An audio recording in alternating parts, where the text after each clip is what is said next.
There's not been a single piece of technology which has not created more jobs. You've been through the big data wave, and then you saw the .com bust. Now there was the AI wave and the Agentic wave. What do you hold most close to your heart as a founder? Founding companies teaches you a lot of things. How did you get the conviction to move out of Facebook and have your own startup? It all starts with conviction. The way you build conviction is by I was looking at the announcement at the OpenAI Dev Day. They are teaching people to code agents. How do you not get affected by these major announcements? OpenAI's purpose is to build AGI. What do you envision the future of startups inside a company? The core of a startup is the idea. What does self-awareness for you personally as a founder mean? As a founder, you have to have some sort of What are some of the things the youngsters should focus on to stay successful and also fulfilled in this day and age?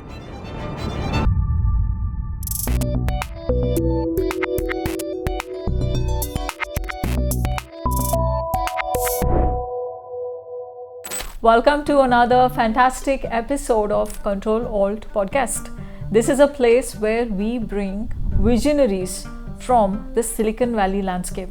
Today we have someone who has been instrumental in bringing open source technology to this world. Back in the day in Meta and later on at Amazon, his work is crucial to the foundation model ecosystem in these companies. So to unpack this whole journey of the origin of open source in companies like Meta and Amazon and what it has done, we have with us Ashish, the founder and CEO of Curie, which is trying to take this wave into the IT department sector.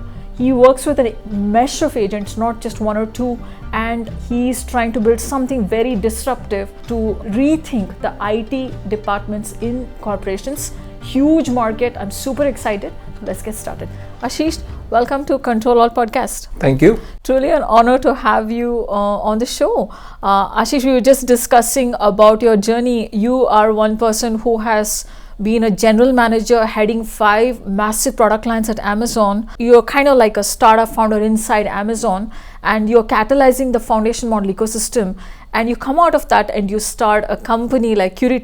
But your genius, the origins of it come from Meta, where open source was like not even a buzzword. You made it a buzzword. You started with a small Apache Hive proof of concept, which kind of caught on like wildfire inside Meta or Facebook, and then people loved it so much you open sourced it instead of capitalizing billions of dollars on it.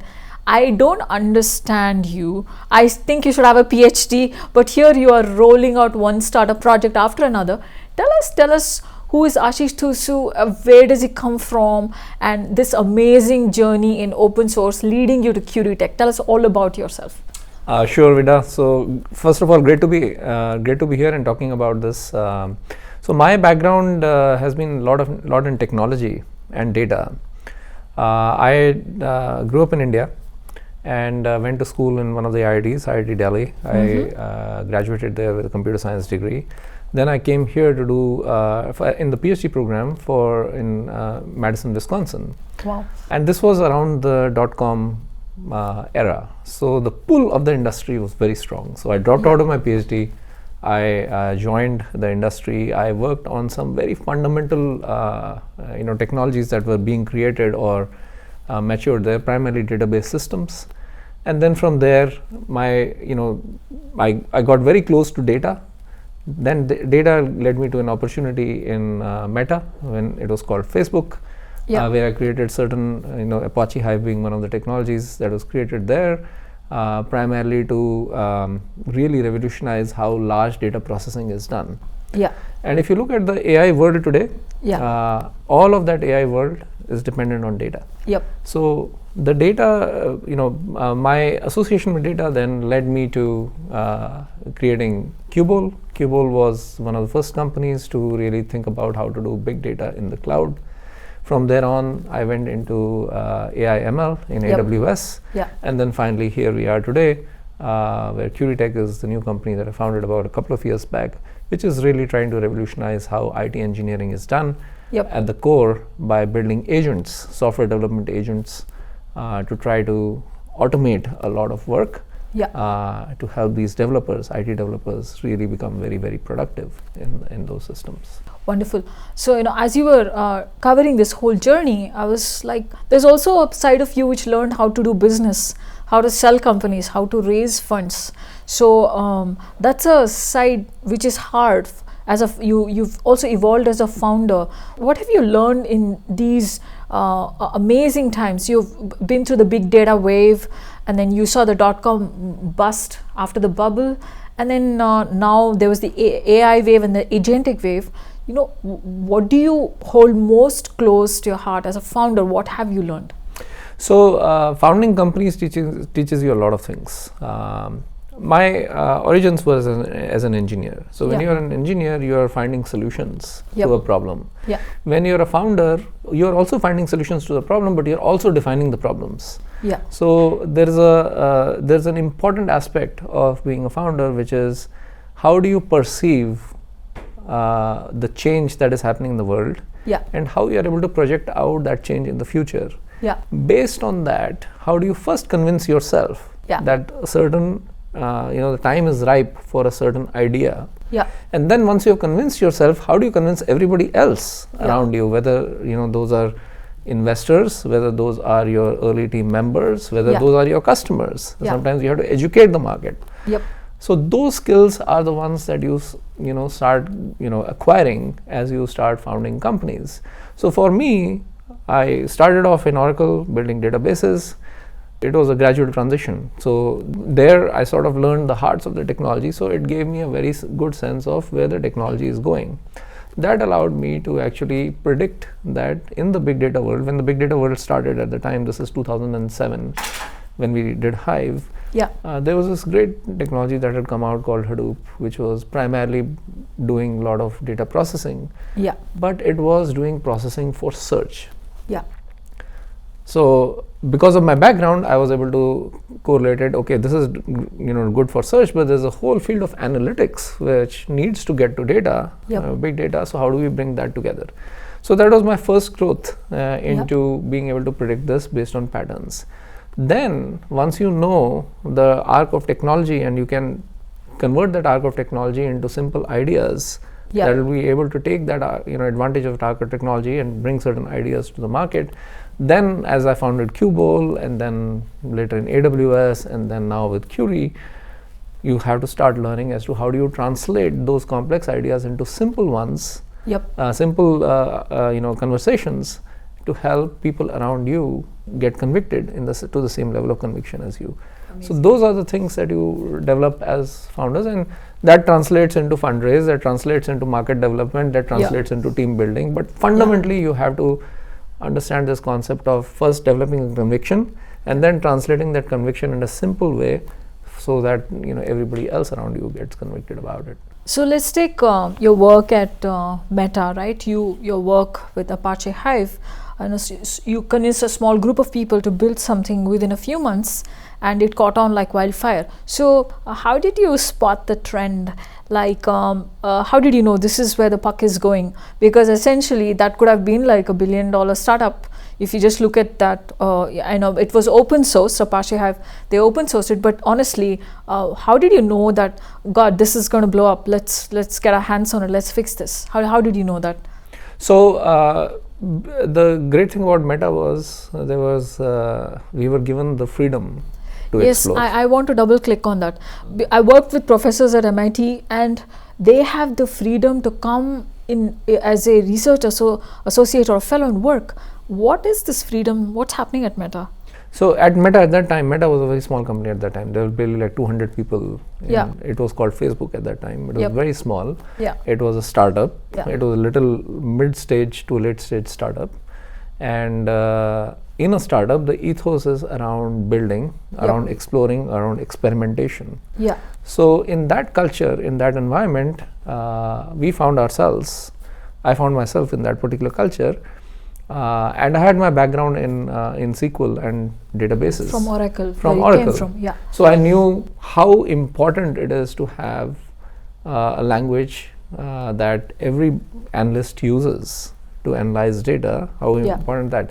And then in Meta, I found myself at a place where this new technology called Hadoop was coming about. That from Yahoo, it had come from Yahoo. Yeah. It was easy for me to connect the dots and say, okay, this is like, if we do this, if we allow analysts, not just the developers, to use this big data technology, but also analysts and data scientists and everybody else. Data science was not there at that time; it was primarily analysts and stuff. Wow.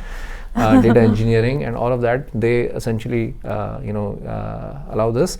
Then the potential is enormous, because the market is, I already knew what the market was. So you had a good sense of the TAM, the total area market. Yes, and not in terms of this, when people talk about TAM and stuff, they put a number. Yeah.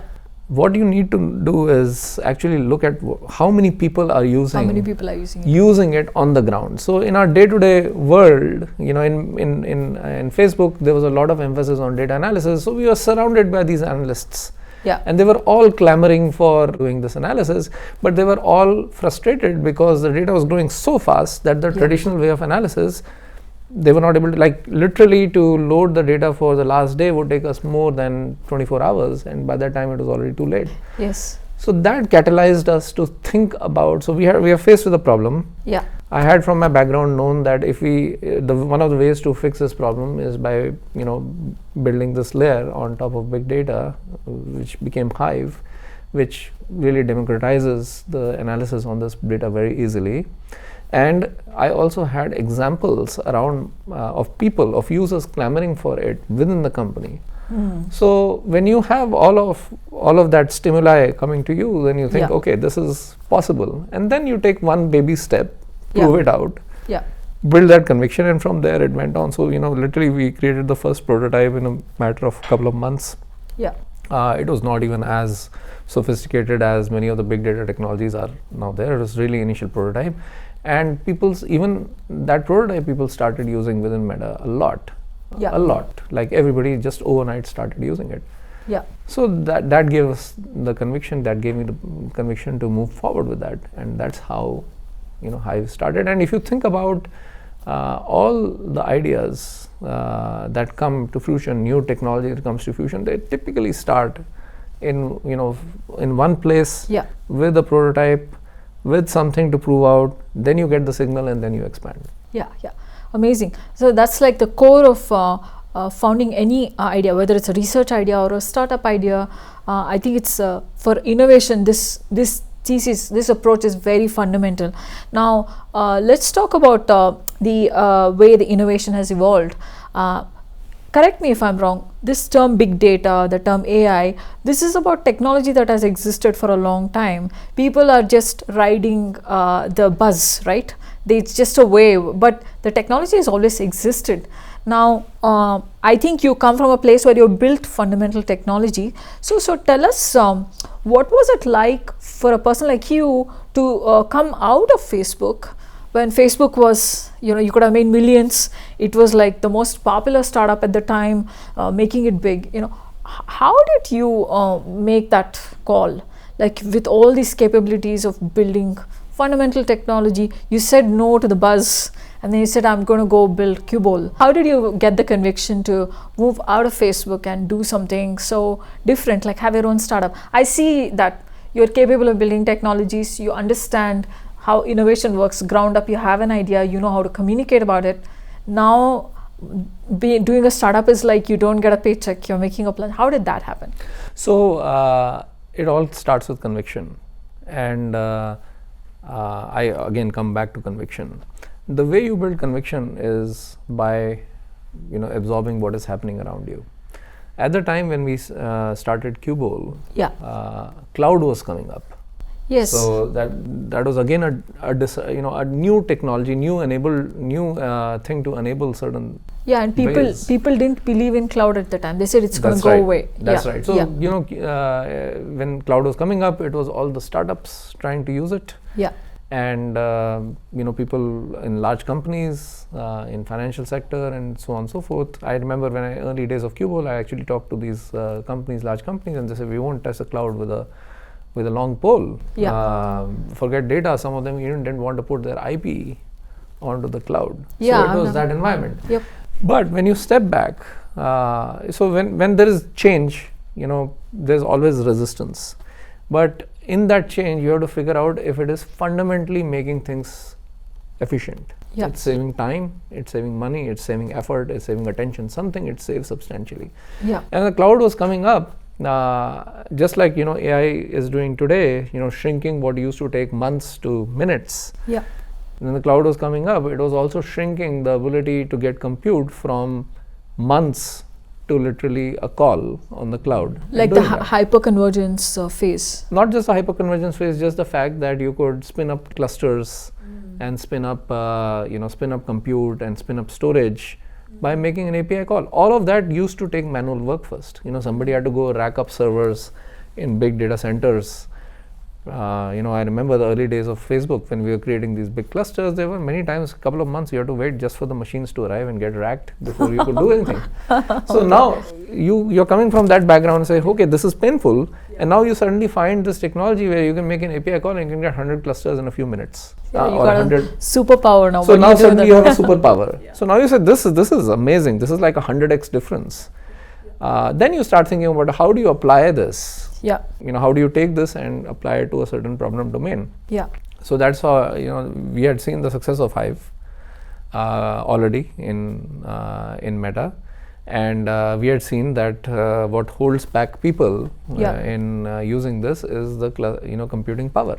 I said, okay, why don't we bring that computing power to the cloud? And now suddenly any company, big or small, you don't have to be a big company to do big data. Any company, big or small, could use it. Wonderful. So that is the transition. Now similarly today we are doing Curie Tech AI.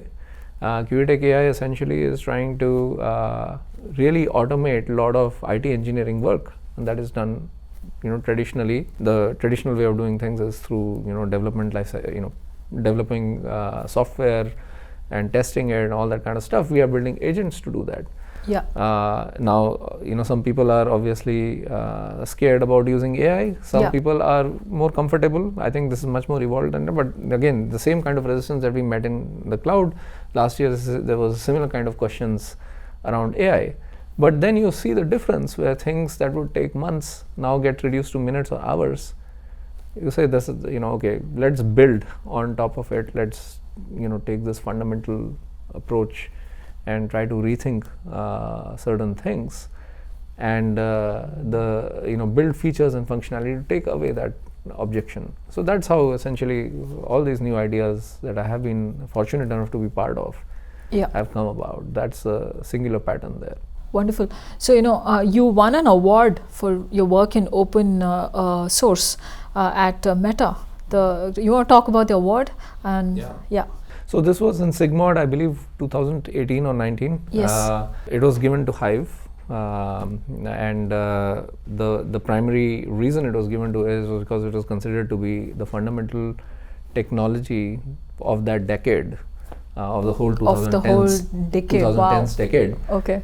Which brought certain capabilities, not just on the technology level, but also created opportunities for a whole industry to mushroom. The whole big data industry before that was very nascent. After that, it mushroomed, and then many companies came out of it. There were companies like Cloudera, Hortonworks, Cubole, Databricks. A lot of these companies came out of it and grew on top of amazing. Of so momentum. When I read your profile, I feel you should have a PhD. Now let's double click on that. You're in an environment, Meta, where it's possible for somebody inside the company to think like a PhD and build a system which can create new industries. And then that's why you have the award. Now, if you look at a company like Databricks coming out of UC Berkeley, it's like a mammoth company. All they had to do was get the funding to the postdoc at the right time, and the professors and the team. So tell me, what do you envision the future of startups inside a company? What do you think? Because essentially, between Cubole and Curie Tech, you were at Amazon, and you did a lot of cool work with foundation models there. So let's look at draw that arc from Meta and Amazon, where you were general manager managing 5 amazing product lines in machine learning, and tell us what you think, how that should work inside companies. Startup out of a large company, or a PhD given to somebody like you who's starting new industries. So the core of a startup is the idea. Correct. The idea can come anywhere. It can come inside the academia. Yeah. It can come inside the industry. Yeah. So for me, it has happened in the industry, and typically applicative ideas many times come in the industry. Yeah. You know, at Amazon, I was again fortunate enough to be at a place where all the LLM first. Can you talk about that? Yeah, you bet on Amazon right after Qbowl. You bet on Amazon. What did you see in Amazon? So Amazon, we as part of Qbowl, we had competed with Amazon quite a lot. So you knew. So I knew exactly what Amazon functions and how Amazon functions. And despite being a big company, it was a fast-moving company, bringing a lot of innovation to the market. But they have a startup culture. I heard that. They have a startup culture. They try to do a lot of experimentation, sometimes to their benefit, sometimes not to their benefits. And through that experimentation, a lot of great products come out. So that is really the startup culture, and that is built into the ethos of AWS. So that's why I decided to go to AWS and focus on. And I went into the AI ML space, and there I got a lot of learning around what is happening in the AI ML space. How things are changing from traditional machine learning to this LLM based machine learning, which is fundamentally different. Yeah. What are the challenges here? Where the arc of technology again is is evolving. At that time, LLMs would hallucinate quite a lot. Even they still hallucinate, and the applications where LLMs were being put for was like question asking or question answering. Now there is coding stuff, agents, higher level applications being built on LLMs. But at the time when I was in Amazon, because I had the front row seat of where the arc of technology was going, it was easy for me to see, okay, this is going to happen. The agents will happen. Coding will become a problem to solve. You saw that. You saw that there, and that's why I embarked on this particular mission with Curie Tech. It's saying that, okay, this core technology which has come out, which is the LLMs, how do we apply it to a place around software development? Yeah. But then again, I stepped back and said, okay, there is software development, which is when you're doing things, software development in Meta, you're doing Python development, Java development, and then there is IT. Yeah. There's R&D, and then there's IT. Yeah. So I felt that R&D is a lot of people are working on that problem. Yeah. Let me pick up the IT problem. Yeah. And I was very close to IT as well, having run companies and having interacted with a lot of CIOs and stuff. I was very close to understanding that this problem space of IT engineering is very complex. It's very messy. It's heavily outsourced. Yeah. And there is a lot of productivity benefits that can be, or efficiencies that can be brought to that space. Yeah. So that's how the genesis of Curie Tech, for example, came out. It started off by observing where the arc of technology is there, and for me, Amazon was a great place to observe that. Yeah. And then the second step was connecting it to, okay, here is a potential space which is underserved, where we can make a big difference if we use this arc of technology to solve those problems. And so Curie Tech started off saying, we are going to revolutionize IT engineering.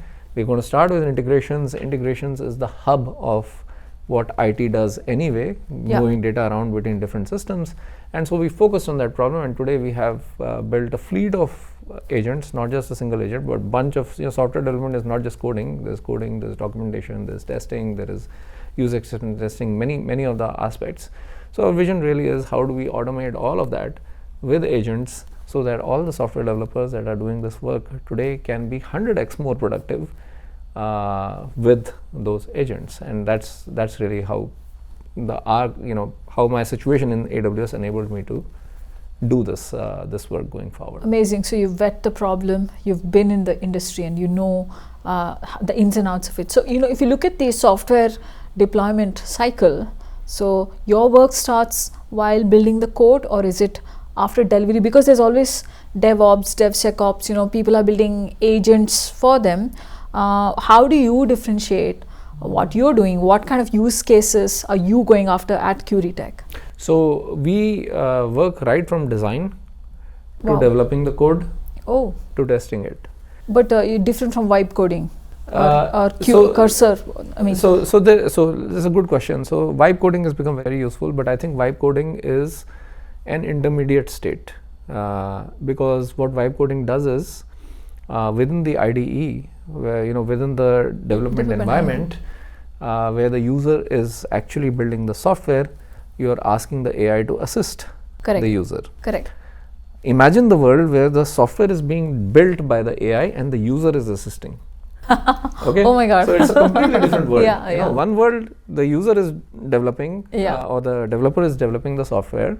Gotcha. And so vibe coding makes a lot of sense in that world where you are interacting and the AI is your kind of peer programming with but suppose the AI is so advanced that it can build all of that stuff, and the user or the developer verifies, refines, and then puts it into production. So that is quite different. So I think we are just seeing the first, the vibe coding is just the first evolution. I think next year it won't be vibe coding at all. Maybe a few months from now it won't be vibe coding. It's going to be all the agentic developers that are building this code autonomously. And that's where we are focusing on. The second key difference with Cursor and all is we are very focused on IT engineering. That world is very different. So you're going vertical. We are going deep vertical, and our vertical primarily is IT. IT is more of a horizontal, but it's much more nuanced than normal, just your R&D developers.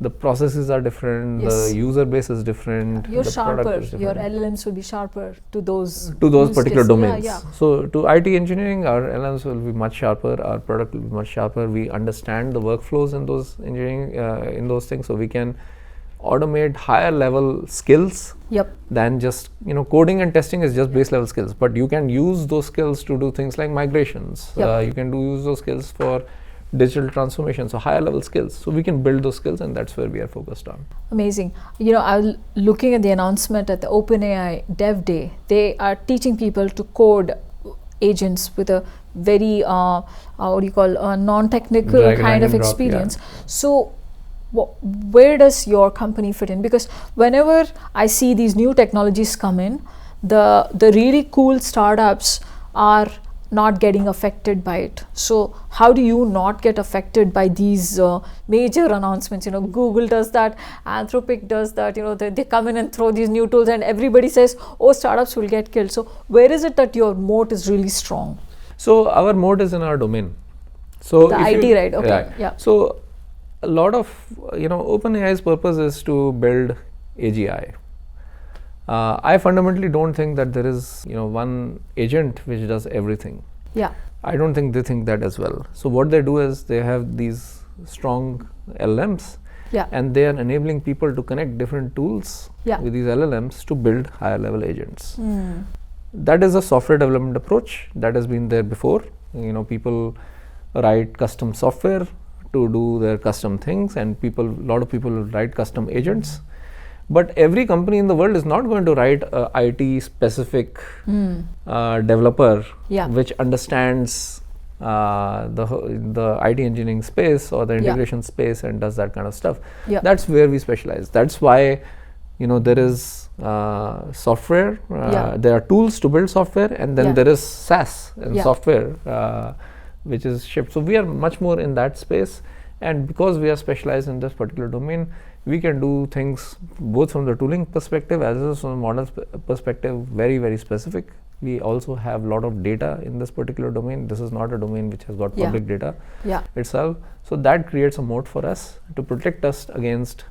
So we don't look at OpenAI as competition. They're actually, as their models become better, we can adapt their model to our domains. That sounds like do much better. No, that sounds like a solid plan to scale your company. Now, if you let's go back to your time at Amazon. You're dealing with 5 product lines, or can we call them business verticals or not? They were different product lines. They were different products. They were different businesses. So can we get into that? Like, what did you actually get exposed to in terms of because you're coming from the data world, and AI is a whole different animal. It's the thing about AI is unpredictable outcomes. Now tell me, how did you groom yourself? What kind of projects at Amazon groomed you to serve this space in Curie tech right now? So I came from the data world, and then in Amazon I was GM for SageMaker. It's a open no code portions of SageMaker. Okay. And SageMaker is essentially the platform where a lot of traditional machine learning is done. Okay. Which is when you used to build the models. You used to take all the data, do feature engineering, create models, and then when LLM started, SageMaker became the hub where those LLMs, we brought those LLMs into SageMaker. Amazing. And that gave me a very good view onto the capabilities of the LLMs, where they were strong, where they were weak, what it means to get them to not hallucinate, which is a core problem. Which is a core problem. Absolutely. For any domain, you got to reduce the hallucination, because more hallucination leads to bad results. That led me to understand all of that thing and what it takes to build that. Yeah. That essentially I translated into those learnings are basically what go into building any AI company, and those core learnings are basically the ones that I've used. Yeah, there's one thing really concerns me. Recently there was an issue with Claude hemorrhaging some data. This is, I think, personal data or credentials of users.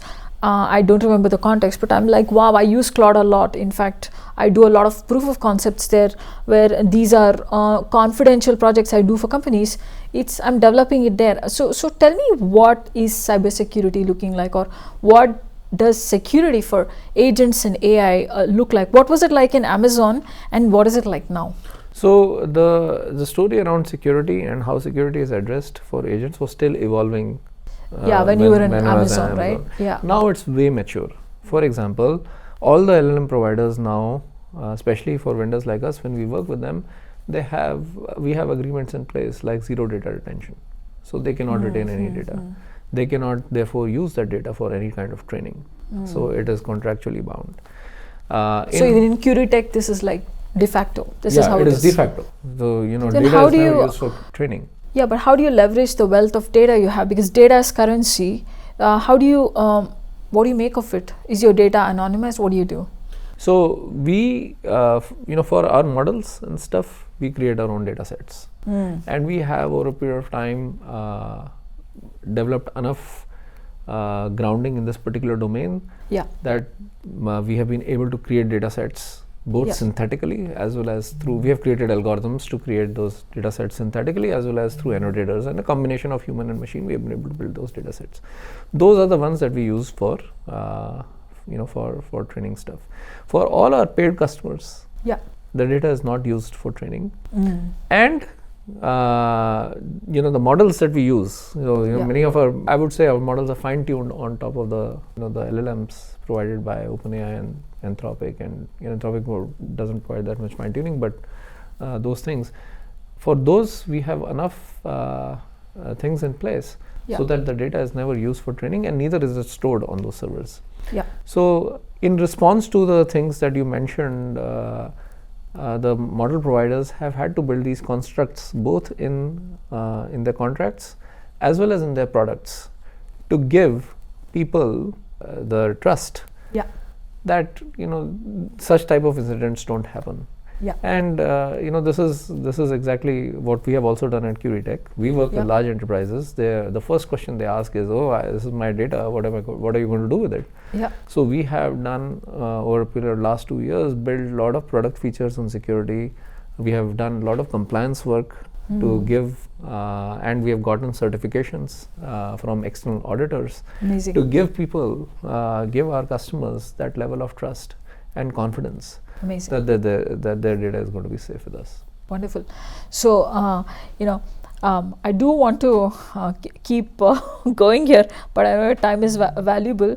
So, I want to click on these founder traits. One of them in our past conversation you said is self-awareness. When you say self-awareness, obviously based on all the conversation we had up until now, you're aware of technology trends, but the market trends, you're aware of it, the user needs. What is self-awareness for you personally as a founder mean? So that's a great question. So as a founder, you have to wear this, you have to have some sort of a split personality. You have to be an eternal optimist Yeah. Because change means optimism, because you're going against the grain. Everybody around you is basically saying, this is not possible, this is not possible, but Yep. you as an optimist are saying, no, this is possible, right? So that is extremely important for you to imagine what the world is going to be Yeah. and project that vision out. Yeah. But at the same time, vision is not enough. You have to have a very practical path Yeah. to get to that particular vision. Yeah. That is where pragmatism comes, and that is where self-awareness comes. Yeah. So many times what happens with founders is that they get so much carried away in their vision, and they have so much conviction in that vision, that they're not willing to change that conviction in case there is new data that comes. Yeah. So self-awareness is all about being aware of those things Yeah. and being able to adjust. So you have pivot before in your startups, Cubole and currently Curie Tech. Have you had the experience of pivoting, or you are too self-aware, you make the changes before the change come? So minor pivots happen all the time. Okay. You know, it is. This is what we planned. This is what we planned. It's not going to work like this. I have to go there. Major pivots happen if you are not self-aware. So minor you don't pivots. Want to go there. You don't Major want to pivots end are up there painful- because you know, it's a painful. very painful experience. Yes. But minor adjustments happen all the time.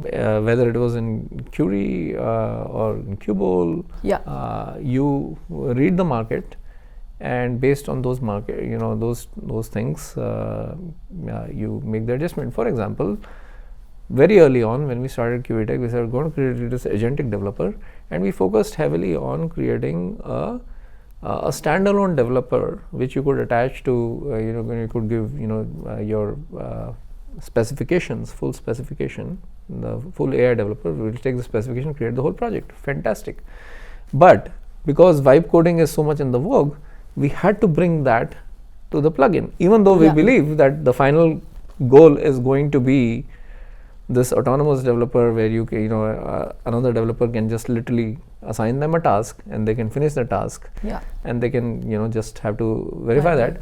But the reality of the market is, the market today is maybe not fully ready for that, and they want to experiment with this vibe coding thing. So we have had to bring all those capabilities inside the IDE as well. I don't see any fundamental conflict, but you have to be very self-aware that okay, this is how you need to do that. That's a great example. So self-awareness leads to minor pivots. If you're not self-aware, it leads to a major pivot, and that's a bad thing. No, amazing. Also, I feel because I interact with different age groups. I work with students, and I work with people who are very senior in the industry, because they're probably VCs, they're philanthropists. So my work takes me to them as well. I feel they take change in small steps. If you throw a huge change at them, there are certain segments of the society that are not doing it. Even in large corporations, in the senior levels, you have people who are not touched technology for a while, and if they have to drive a technology like Agentic, you want to give them in small bite sizes, the cursors and the vibes, and then bring them to a Curie Tech if they have to go there, if they ever. That's amazing. So on that note, I worry about the future.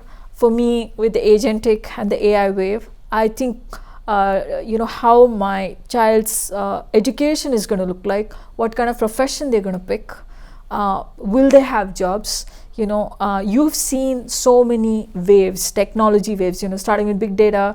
Before that, it was just the databases and the big data, then AI, now Agentic, and then you've seen the auxiliary technologies evolve. What are some of the things the youngsters should focus on? To stay successful and also fulfilled in this day and age? So I'll first answer the question around will people have jobs, because that comes a lot. There's not been a single piece of technology which has not created more jobs. Okay. I mean, if automobiles had not been not been invented, there would have been far less number of people who were driving horse chariots or horse wagons, as compared to so many people who drive cars nowadays, and for livelihood. Many people do it for livelihood. So I don't think there is any. I think the amount of jobs will just expand. The nature of jobs just change. Right. So I think what the youngsters today have to look for is, and this is evolving. So nobody, you can predict that okay, certain kind of things machines will do. But there are certain kind of things that humans are very, very good at. Things around creativity, things around creating things from intuition, which machines can't. Machines, even for the LLMs, like if you haven't fed them that data and they haven't seen that pattern, they can't predict those things. Yeah. So the human input is going to change much more towards that, as opposed to actually doing the work. What that also means is that just imagine, let's take software development. We get this example a lot about software development. What is going to happen to software developers and stuff like that? Because the machines are there to help, I think 100x to 1000x more software is going to get developed. Now, if you project that world, I think there will be plenty of jobs for people, except they won't be writing code, but they will be verifying what the machines are doing, orchestrating the machines, validating it, creating a creative input to the machines. That is where the whole thing, and I think most of the training today should go that. So, youngsters today should really try to get into subjects which can give you them core insights to be able to generate that creative spark. For example, what? Like, give me an example. People talk about basic sciences. Many people are going back to basic sciences and doing that stuff. People talk about intersection of technology. For example, I know there are fields like mechatronics, which is like AI with mechanical and stuff like that. What is how robots are. I love so there's going to be plenty of opportunities for youngsters. I think the future is just bright. If I think about what about creative fields? People, I mean, like me, who do writing, who do communications, who are interviewing visionaries like yourself, writing books, papers, and where is that headed? Yeah, so I think the process of creation, editorial stuff is probably very done by the machine. Yeah. Again, you can give, for example, many of the articles that I write, I come up with the idea, the storyline, what has to be conveyed. Yeah. That comes from me. From you, correct. Then from the machine, I can generate the article and finesse it. Yeah. No, but that part of what is that is going to gel with the audience, how does the machine know? Yeah. No, I agree. Yeah. So 10 years ago, I did an interview with Kiran Kamiti. He's a Stanford serial entrepreneur. He told me that, believe me, no matter how technology changes, the originality of the person is what you pay for. There will be 1,000 singers. Every singer will be successful if they know how to showcase their originality. It's a deep voice, it's a steep voice, I don't care, but it's you, right? So that's what is going to help the youngsters, be successful and stand out. You have to be close to your originality. So good. I'm very satisfied being a creative professional. So Ashish, thank you so much. I do have one question, the investor brain. Where are you at with your funding? Who's backing your stellar startup, Curie Tech AI, and how has that journey been? So the journey has been great. We are backed by some great funders: Zeta Ventures, Engineering Capital, Superpower Ventures, and Proven Capital. So there are a bunch of. Are you raising? We will raise. Right now we are heads down, building up the company, but we will raise. And this will be your pre-series A or series A? Series A. Series A. Oh wow. Okay. Well, wish you all the best for this amazing venture, Curie Tech AI. I love the name Curie. You told me it's after Madam Curie. I'm flattered. So, on that note, thank you. She was a pioneer in our subject. We are a pioneer in your subject. Okay. Our subject, yeah. So, we'll take home that messaging, the spirit of pioneering in this age of technology explosion. Thank you, Ashish, for your most valuable time, and wish you good luck with the future. Thanks, Vida. It's been a pleasure.